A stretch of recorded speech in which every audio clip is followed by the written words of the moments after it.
The Leadership in Law podcast is powered by Law Marketing Zone. Transform your firm's digital presence with expert marketing solutions tailored exclusively for attorneys at lawmarketingzone.com. Welcome to the Leadership in Law podcast with host Marilyn Jenkins. Cut through the noise, get actionable insights and inspiring stories delivered straight to your ears. Your ultimate podcast for navigating the ever-changing world of law firm ownership. In each episode, we dive deep into the critical topics that matter most to you, from unlocking explosive growth to building a thriving team. We connect you with successful firm leaders and industry experts who share their proven strategies and hard-won wisdom. So, whether you're a seasoned leader or just starting your journey as a law firm owner, the Leadership in Law podcast is here to equip you with the knowledge and tools you need to build a successful and fulfilling legal practice.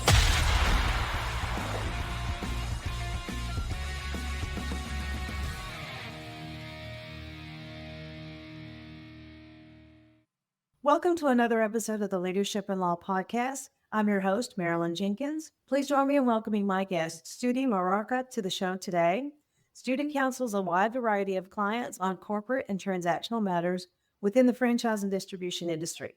Her practice focuses on complex business transactions ranging in size from public company mergers and acquisitions to the sale of a single unit franchise.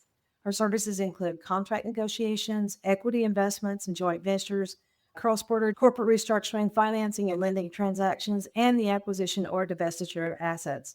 Prior to joining Cheng Cohen, Stuti practiced law in India for 5 years, where she argued several cases before various Indian high courts and the Supreme Court. Wow, I'm excited to have you here, Stuti. Welcome. Thank you for having me on the show. Absolutely. I'm excited to hear your story. Can you tell our listeners about your leadership journey? Absolutely. I started my law journey in the US in 2017. I went to law school to get my master's degree. I got my master's in law, and then I started working in Chicago. It was a bit of a journey as I had to sort of, jump through a few roadblocks and, immigration issues when I first moved here, because I moved here on a visa, on a student visa. And then I slowly had to find my way in the legal industry. I started working with Cohen in 2019, and since then, there's been no looking back. I absolutely love working in the franchising industry. I started with working on small single unit franchisors that were just starting up, and now I'm advising large multi-unit franchisors, multi-brand franchisors who are leading franchisors within fitness industry, wellness industry, hotel industry, restaurant industry, and, increasingly doing more high stakes matter, doing strategic business development plans for them. So yeah, it's been quite the journey. Wow. And so you've been one of the few people that's done law school twice. Yeah, I had to. And then I had to be able to practice law in Illinois. I had to get my master's degree and appear for the bar exam again. So I went through that process twice.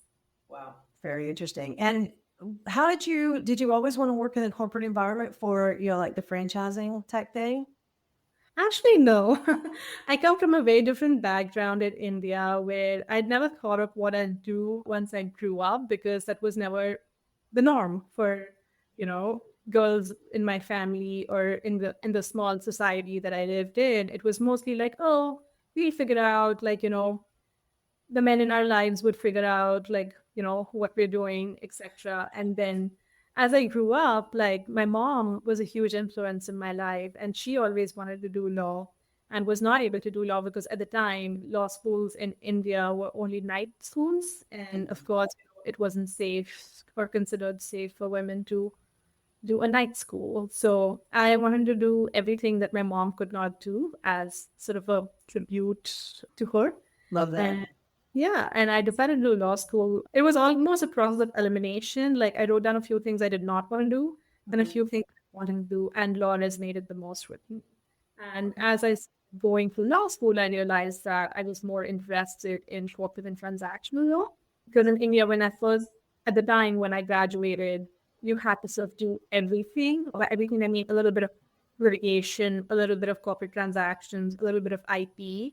so that you, in some ways, the jack of all trades. So yeah, that was required, and I think that worked in my favor because it made me realize what my strengths and weaknesses were. Excellent. Yeah. So it takes somebody special to do the kind of contracts and all those types of negotiations, no more of a B2B instead of a B2C. Right. Very cool. And so you're working out of Chicago? Yes, I work from Chicago. Cohen is a boutique franchise law firm. We're a tier one nationally ranked law firm in the franchising industry, and we have just one office here in Chicago. Like I said, we represent all types of franchisors and private equity firms that were invested in franchisors. Yeah, and as a part of Cheng, I've gotten to represent some very unique clients in some extremely unique and special deals. Excellent. Now, you said that your bias is that you work with different sizes. So, say I wanted to do a franchise, or I knew someone and they wanted to franchise a restaurant or something. That would be something that you could help them get started in and grow with them as well. Absolutely. I am once in a while get inquiries from people who are like, hey, I have this great idea for a restaurant. I just have one restaurant that I own. I'm not a franchisor. I don't know what it means. Can you help me franchise? Can you help me franchise my brand? And have helped them sort of come up with, while they already have their one restaurant, I've helped them come up with a proof of concept, a full business plan, and take care of the compliance work, etc. And help them. And some of them are now like multi-unit franchisors with hundreds of restaurants across the country, very successful brands that are doing great, are probably, have close to $1 billion of worth of revenue from these restaurants. So it's a huge, like when you think back in terms of how my small contribution helped them scale from that one restaurant into like close to hundreds of millions of dollars of revenue, it just feels like I played a small role in making something big, and that feels so good. That would be, I would imagine, being able to have just the right types of help to help them see their dreams come true. Right. And not all, like I've always said this, that, legal industry is one industry where the kinds of things that you get to do are out of the ordinary because, I mean, no offense to anyone who's in technology or anything, but my siblings and my husband's in technology. And while they create a lot of unique products, which a lot of us use in everyday, life, not knowing that they're using something that they created. But in law, you come across people and you touch lives in so many different ways. And it's a lot more tangible than some of the other industries. So yeah, I don't think I could be anything but a lawyer. Nice. I love that. So and also the thinking about working with franchises, the franchisors, the small ones, you also then have this amazing network of people that if a large franchise is looking to take over something or grow exponentially, you can connect your clients together for that M&A opportunity. Yeah, there's always room for that, connecting private equities with franchisors, connecting franchisors with franchisors. Sometimes you need to create synergy. So if someone is into fitness and another person is into wellness and they're both looking to collaborate with, each other, like you can always connect your clients and have like a unique promotional programs. And we've done that. Like, we've connected lots of restaurants that are competitors and you would not ordinarily think. I know this has not happened, but I'm just giving you an example. For example, if, wanted to connect with another, like something like that. It hasn't happened. It's not going to happen. Neither of them are my clients. But yeah, we've done stuff like that where these two competing brands have come together for a promotional offer that's very unique to clients. So very nice, very nice. And I think when we first spoke, you kind of equate what you're doing as kind of an outside inside counsel. Yes. So I almost think of myself, and most of us at my firm, we think of ourselves as in-house counsel, like outside in-house counsel to our clients. So a lot of franchise brands, even the large ones, while they have in-house counsel who advise them on litigation, on securities law, on taxation, other matters, Well, uniquely, because of the nature of franchising industry or franchise law industry, not a lot of them have in-house franchise counsel, which is very unique, very surprising, because franchising is a huge area of compliance for franchise brands. And that's where we step in. So we almost like handhold our clients to do all their compliance work, anything and everything related to franchise operations. So we almost act as their in-house counsel, advising them on what they should and should not do. Here's a checklist of all the compliance things you need to take care of. Here's your FTD. Here's what you should do to stay out of trouble, etc.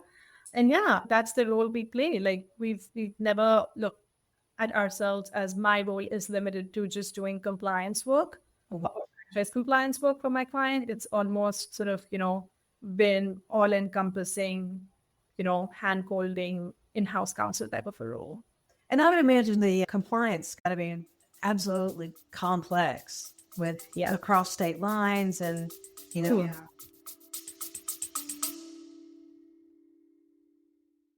Hey, lawyers, are you losing cases to firms online that aren't even better attorneys than you? They're just better at marketing? Most law firms are nearly invisible online. If you're not showing up in the Google Map pack, if your ads aren't converting, or if you're constantly waiting on referrals, you're leaving money on the table. At Law Marketing Zone, we've helped clients go from 0 to over 20 cases a month. And we put our top strategies into a quick, free checklist, the Law Firm Marketing Fix.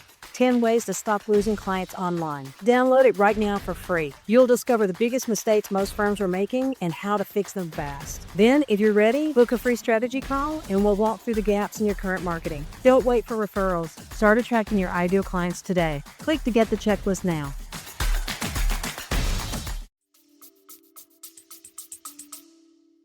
I mean, I don't want to convert this into a franchise law 101 type of a class, but franchising is one of those unique industries that is regulated at the federal level and even at state level. Like each state, not every state has a franchise statute, but there are a good 14 states that have franchise statutes, plus a lot of states that don't have franchise statutes, then have relationship statutes, etc. So what that basically means is anytime I want to do something in a state, I want to establish a franchise relationship in a state, I need to think about the federal law, and I also need to think about what state law impacts them, whether I can ease if a franchisee ends up being a bad actor or not a good partner for my brand. How can I get out of that relationship? How difficult would it be to get out of that relationship? Would there be any sort of impact on that? And we help our clients do that not just domestically, but we also help them scale internationally. So I've helped my clients scale into sort of Latin America, Asia, Europe, and especially Asia, because I have worked in India and I have business contacts, legal relationships over there. So it just makes, and Asia is a unique market because it's culturally so different and business is done a little bit differently over there as compared to the United States. And having understanding of both markets and how both of these markets work, I can sort of bring that synergy and a unique interplay for my clients just who want to expand in Asia. So yeah. Very good. That's very interesting. And of course, having someone that's familiar with the culture. Now, when you say Asia, you're talking obviously India, but are you helping to franchise into, say, Taiwan or China or any of that? I mean, I know that would entail a lot more complicated processes. I do help my clients expand into jurisdictions outside of India in Asia, but not particularly China and Taiwan, because there are some language barriers in those countries and also unique sets of law.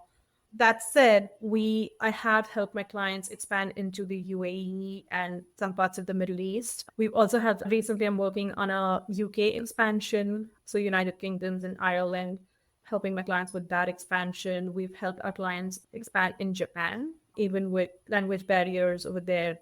Of course, we have engaged local counsel who help us in some of those expansions and compliance with sort of local laws.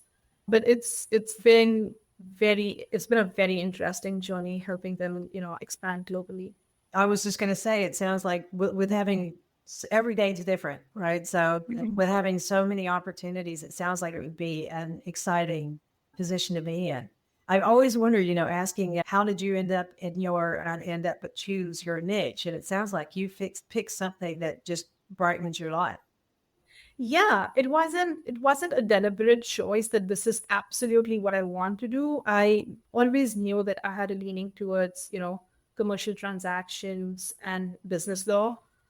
And, I just followed my calling, and this is where, life happened, and I kind of started unraveling it piece by piece, and I learned that I love it so much that here I am doing some very niche, unique work. I'm super happy and that I found this. That's fantastic. I love that. If I could wave a magic wand and solve any problem in your firm right now, what would it be? Can you rephrase that question for me again? So if I could wave a magic wand and solve any problem that you have in your firm right now, what would that be? I think right now the problem, what I think is, I'm someone who likes to come into office on 5 days a week. And we have a 3-day in office, work from office policy. And I would love for it to become 5 days a week, because I feel like a lot of collaboration happens when the entire team is together. So Yes. I don't think it's going to happen, because I know when my colleagues hear this, they'll probably come at daggers with me and be like, what are you talking about? But I'd love for more in-person collaboration in the office. Interesting. Yeah, it seems like people are there's not a real gray area. You either love the work from home or you don't love the work from home. You want, but I think you're right. A lot of that networking, a lot of the collaboration and ideas take place in the hall. Right. In between appointments or meetings and that sort of thing. I do love the flexibility of working from home, especially when my little one's sick, or, something's happening and it needs my attention. So yeah, I love that flexibility. And I understand, people have different lives. Like, my life is so much different than most of my colleagues. So I understand that everyone has different needs, and we need to respect that some people need to work from home a couple of times a week. But I'd love for sort of, somehow magically, if I'm waiting for, the technology. I'm forgetting what it's called, but you wear those Oculus or those glasses, and Yeah. you feel like the same room, even if you're not in the same row. Like, even if we could use some technology like that and be like, hey, let's talk about this real quick, and let's talk about that real quick. Like, I'd love for that.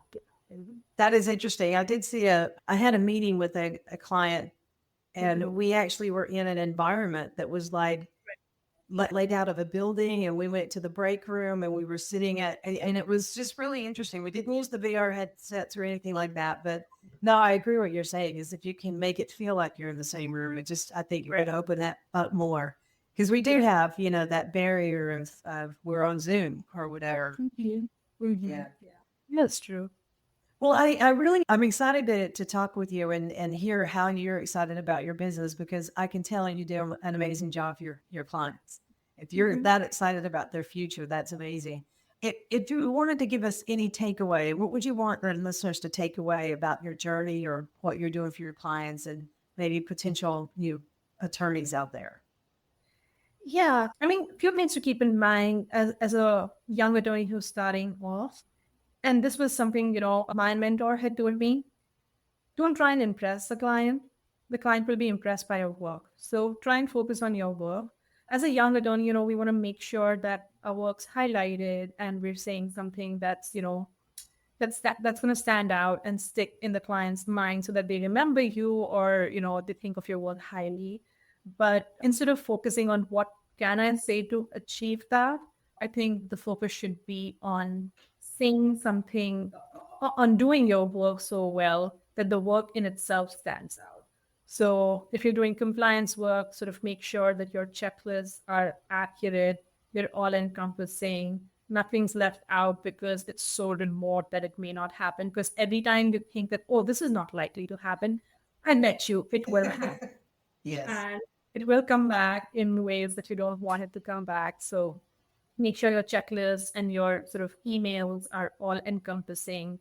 They sort of lay out various scenarios and how they can play out. Another thing, as you sort of grow in your career a little bit, you could do is, step into the shoes of a business person. Like, as attorneys, we're always taught to think about the law through law school and early years of our career. But as you become a mid-level attorney, you have to increasingly, great, you've mastered your law and you know the law, very well, and you've been implementing it very well. But often you'll realize that like lawyers are the reason why deals don't happen. Because we are the naysayers. We keep telling our clients, oh, if you do this, it's not good for your business. If you do that, that's not good for your business. And yes, that's a part of our job. A part of our job is to tell our clients that, here are the risks in terms of what you are trying to do. But as a mid-level attorney, there's another part to it, which is finding solutions. We have to bridge that gap between what law does not, or what's a risk in the eyes of the law versus what the business wants to achieve. And of course, you need to sort of find that path to make your business team achieve their goals within, the four walls of what's legally committed. So finding that solution is what you need to do. And to do that, you need to step into the shoes of the business team. So, now I've reached a point in my career where instead of thinking of what law to apply first, I'm thinking of here's what your goal is. So here's what my client wants to achieve. Here are a few different ways it can achieve. And here is the list of issues or the pros and cons of each of these sort of unique paths that my client can take. And then I evaluate each of them and sort of even lay that out. So that has proved to be very helpful for my clients because they can see the different options that they can use to achieve their goals and the pros and cons of each one of them. And sometimes what happens is a CEO or a CFO will find a way to blend each of those three paths. And that's where we bring synergy. That's where the legal and the business is working sort of hand in hand to create something so unique and sort of value add so much to our client's portfolio in that way. It sounds like you moved from being, and I don't mean to say just, the professional that does the paperwork to a coach and consulting and a team member. So now you're getting directly back to that outside inside counsel. So Absolutely. Excellent. I love that. And I love the idea of giving them three options that accomplish their goal, and then they can determine which works best for their.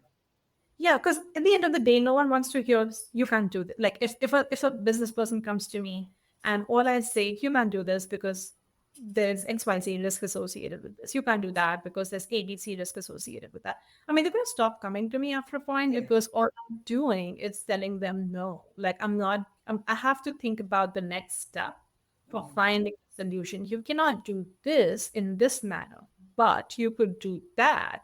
And here's how you could do that and mitigate your risk, yet reach your goals. Yeah, I love that. I love that. Well, it sounds like you are just a great attorney for your clients, and I'm excited to hear that. I know my listeners are probably going to want to connect with you and chat with you a little bit. What would be the best place to do that? I'm not sure if you have like a link or like a message box where I could drop my email information. I have and I have your LinkedIn as well. Is LinkedIn a good place to connect you? Yeah, you can connect with me on LinkedIn. You can email me at my email address. If you just search for my name and my firm's name, Stuti Murarka at Cheng, Cohen. My email address, my phone number, all of that's like available freely on the internet. So yeah, feel free to reach out if you have questions or if you just want to chat about law or how to sort of grow and scale your practice, become a more valuable asset to your clients. I'm always very, very passionate about that and happy to chat with anyone who wants to chat about that. I love that. I'll make sure that we get your email and your phone number and your LinkedIn in the show notes. And yeah, guys that are listening, reach out. She's got some great stories and she's got some great energy to talk about. I love it. Thank you so much for being here with us today. Thank you. I love chatting with you. Thanks for joining me today for this episode. As we wrap up, I'd love for you to do two things. First, subscribe to this podcast so you don't miss an episode. And if you find value here, I'd love it if you would rate it and review it. That really does make a difference in helping other people to discover this podcast. Second, you can connect with me on LinkedIn to keep up with what I'm currently learning and thinking about.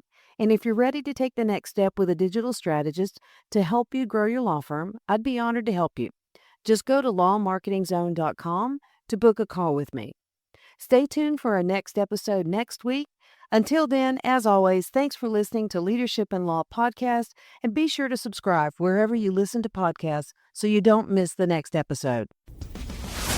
Thanks for joining us on another episode of the Leadership in Law Podcast. Remember, you're not alone on this journey. There's a whole community of law firm owners out there facing similar challenges and striving for the same success. Head over to our website at lawmarketingzone.com. From there, connect with other listeners, access valuable resources, and stay up to date on the latest episodes.